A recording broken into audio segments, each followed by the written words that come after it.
This is the talk given by Lieutenant Colonel Frank Bourne, OBE DCM, regarding his experiences as Colour Sergeant during the defence of Rorke's Drift on the 22nd and 23rd of January 1879 in the Anglo-Zulu War.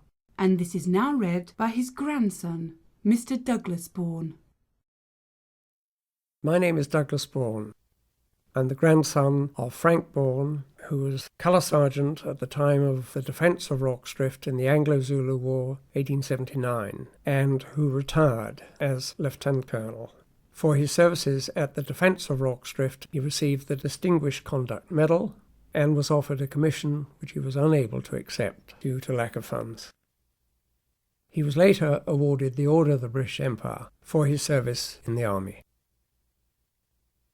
This is the talk given by my grandfather in the radio programme I Was There, which was broadcast by the BBC in 1936 and was subsequently published in the weekly journal The Listener.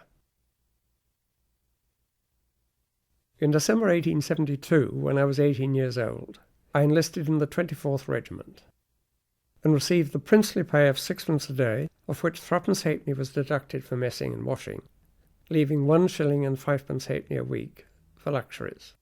I went to bed every night, hungry but quite happy, and it made a man of me. The regiment had just come home from India after 15 years. Now the A Company of any regiment in those days was always called the Grenadier Company, and was supposed to have the biggest men. I think the Sergeant Major must have been a wee bit humorous, for he posted me to our A Company, although I stood only 5 foot 6 inches and was painfully thin. After 5 years of home service, in February 1878, the regiment received sudden orders to proceed to the Cape of Good Hope to take part in the Kaffir War. This was my first experience of active service, and shortly after my colonel promoted me Colour Sergeant of B Company, 100 strong. I was only 23, very nervous, sensitive, and afraid of my new responsibilities. Several men of the company were of my own age, others older, and some old enough to be my father. But after a few months I felt more secure and thought I was getting along quite well. I also found myself unpaid private secretary to several men who could barely read and write, and I deciphered and answered their letters home, feeling quite happy in our relations. One day I heard a man named Wall ask my batman if the kid was in. A day or two later I asked Partridge casually who the kid was, and received the answer, "Why, you are, of course." My stock slumped at once. I think it does us all good to have our swollen heads reduced. But we were a very happy family. You can't live in tents and on Mother Earth for 2 years on active service without knowing your men intimately. The Kaffir War ended in June 1878, and we were moved to Pietermaritzburg, Natal, to assist in raising the curtain on the Zulu drama. On January the 11th, we crossed the Buffalo River at Rorke's Drift into the Zulu country. Our Commander-in-Chief was Lord Chelmsford. Our strength was 4,500 men, including 13 companies of my regiment, the 24th, now the South Wales Borderers. 1 company was left behind at Rorke's Drift to guard the hospital, stores, and the pontoons at the drift on the Buffalo River. This was my company, and at the time I was bitterly disappointed. We saw the main column under Lord Chelmsford engage the enemy at once, and I watched the action, along with my 4 sergeants, from a little hill by Rorke's Drift. Then we saw them move on again, and they disappeared. And now I must tell you what happened to them during the next 10 days. They made their camp under a hill called Isandlwana, about 10 miles away. 10 days later, on the 21st, Lord Chelmsford learned that the enemy was in force ahead of the camp, and he moved out on the morning of the 22nd with nearly half his force to attack them.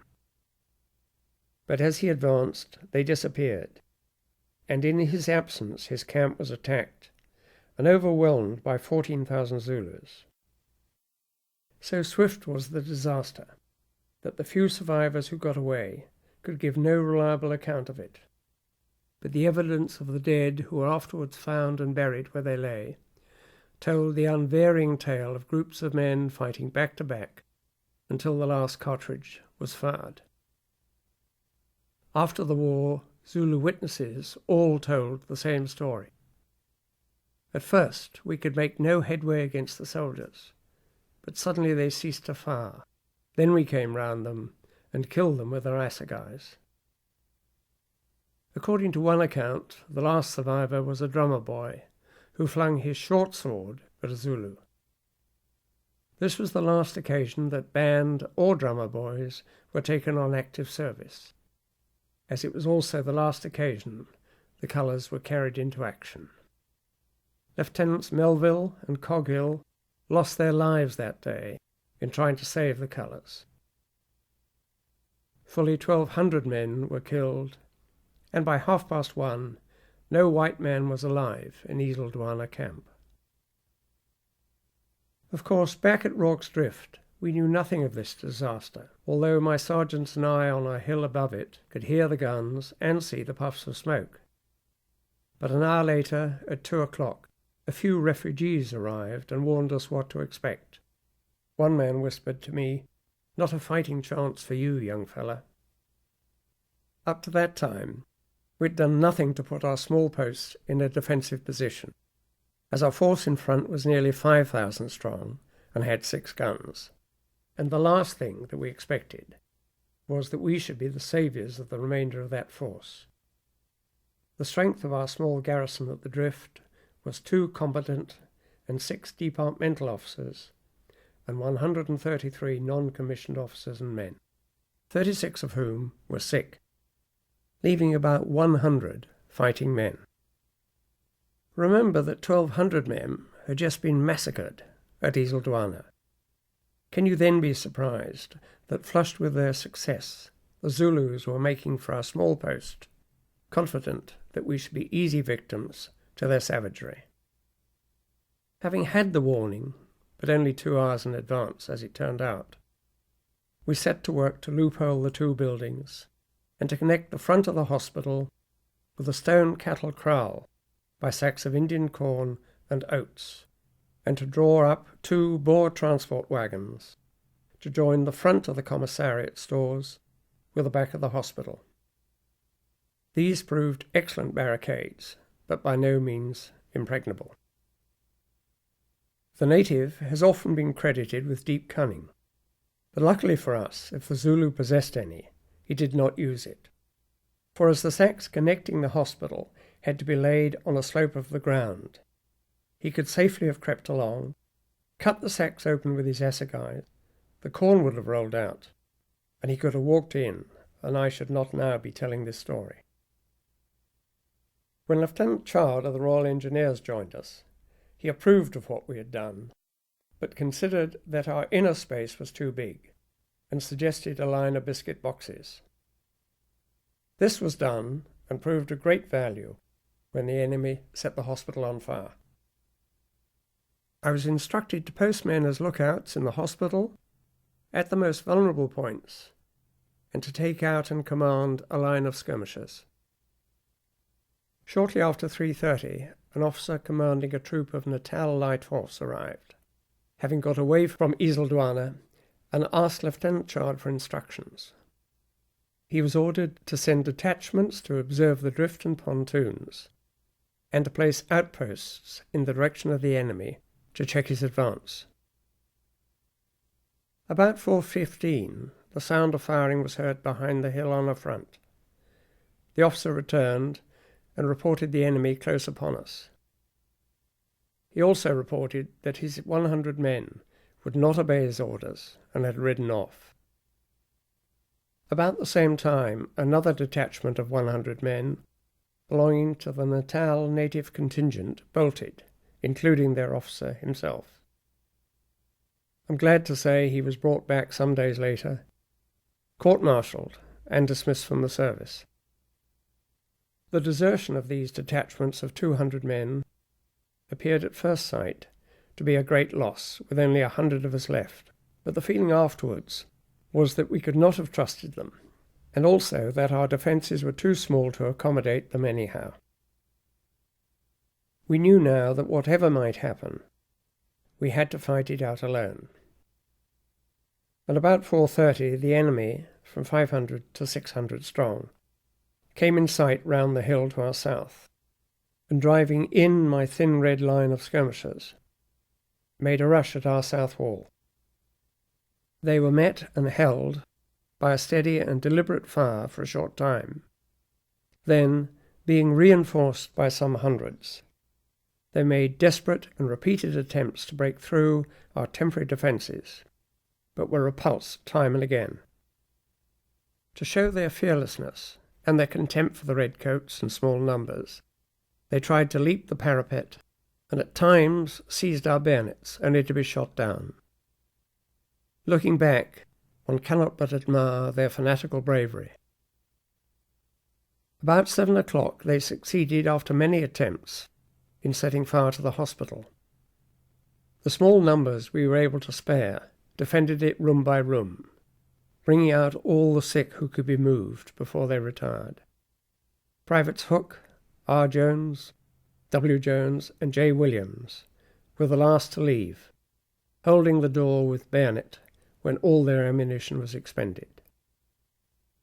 The Victoria Cross was awarded to these men, and they fully deserved it. The Zulus had collected the rifles from the men they had killed at Isandlwana, and had captured the ammunition from the mules which stampeded and threw their loads. So our own arms were used against us. In fact, this was the cause of every one of our casualties, killed and wounded, and we should have suffered many more if the enemy had known how to use a rifle. There was hardly a man even wounded by an assegai, their principal weapon. The attack lasted from 4:30 p.m. on the 22nd to 4 a.m. on the 23rd, 12 exciting hours, and when daybreak occurred, the enemy was out of sight. About 7 o'clock, they appeared again to the southwest, but help was at hand. Lord Chelmsford, with the other half of his original force, was only an hour's march away. On the previous afternoon, he had learned of the destruction of his camp at Isandlwana. A certain Commandant Lonsdale had chanced to ride back to the camp and been fired at by Zulus wearing our men's uniform. He escaped by a miracle and was able to report the news to Lord Chelmsford. Lord Chelmsford at once addressed his men and said, "Whilst we were skirmishing ahead, the Zulus have taken our camp. There are 10,000 in our rear and 20,000 in front. We must win back our camp tonight and cut our way back to Rorke's Drift tomorrow." The men of the 24th answered with a cheer, "All right, sir, we'll do it." They got back to the camp that night, but they found a grim and silent scene as they cautiously approached. The next day they resumed their march and appeared at Rorke's Drift, and our enemy retired. In his dispatch afterwards, Lord Chelmsford said, "To our intense relief, the waving of hats was seen from the hastily erected entrenchments, and information soon reached me that the garrison had for 12 hours made the most gallant resistance I have ever heard of against the determined attack of some 3,000 Zulus, 350 of whose dead bodies surrounded the post. Our losses were 17 killed and 9 wounded, theirs 351 killed that we buried. Their wounded must have been between 400 and 500, which they removed under cover of the night. There are 2 things which I think have made Rorke's Drift stand out so vividly all these years. The first, that it took place on the same day as the terrible massacre at Isandlwana, and the second, that Natal was saved from being overrun by a savage and victorious foe. 7 Victoria Crosses were awarded to this one company of the regiment, which is now the South Wales Borderers. I've told you the names of 4 of the men who won the VC. The other 3 were Lieutenant G. Bromhead, Corporal Allen, and Private F. Hitch. The Victoria Cross was also awarded to Lieutenant Chard, Royal Engineers, Surgeon Reynolds, and Corporal Sheese. But not one, I regret to say, of those VCs is alive today. In fact, there are only 6 survivors of Roxdrift alive today. Ex-privates W. Cooper, G. Edwards, H. Martin, W. Owens, H. Williams, and myself. Lieutenants Chard and Bromhead and the men received the thanks of Parliament, the officers being promoted to the rank of Major. I was awarded the Distinguished Conduct Medal with an annuity of £10, the same as awarded to the Victoria Cross, and awarded a commission. But as I was the youngest of 8 sons, and the family exchequer was empty, I had to refuse it that time. Now, just one word for the men who fought that night. I was moving about amongst them all the time, and not for one moment did they flinch. Their courage and their bravery cannot be expressed in words. For me, they were an example all my soldiering days. The following year, Queen Victoria received at Windsor Castle a colour party of the regiment, and decorated the Queen's colours with a silver wreath of immortelles in memory of Lieutenants Melville and Coghill for their devotion in trying to save the colours on the 22nd of January, that was at Isandlwana, and for the noble defence of Roxdrift. So if ever you have the great privilege of seeing the colours of the South Wales Borderers uncased, you will see the wreath. The original wreath, presented by Her Majesty, is now in the regimental chapel of Brecon Cathedral. You may have seen the famous picture of Roxdrift, painted by that great French artist de Neuville, and the original is in the officers' mess of the 2nd Battalion, now at Londonderry. That was the entire reading, word for word, of the talk given by my grandfather, Frank Bourne, Colour Sergeant at the time of the defence of Roxdrift in the Anglo-Zulu War, 1879, as broadcast in December 1936 for the BBC. This recording was produced and edited by David Allen and Josephine Bloom, who would like to thank Douglas Bourne, together with Major Martin Everett and Celia Green of the South Wales Borderers Museum, Brecon.